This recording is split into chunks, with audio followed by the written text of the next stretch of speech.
Question 39 talks about the energy in atomic world.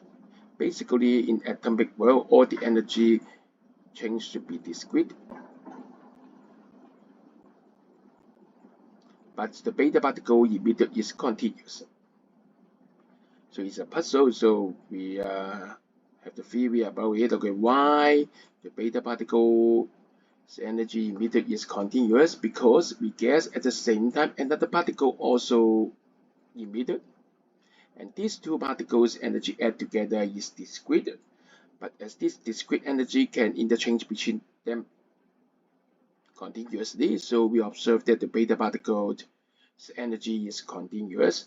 So it leads to our searching for this particle, and later on we found out that this particle is the anti-electron neutrinos, and it leads to a breakthrough of physics that we find out the neutrino, and the answer is D. Thank you.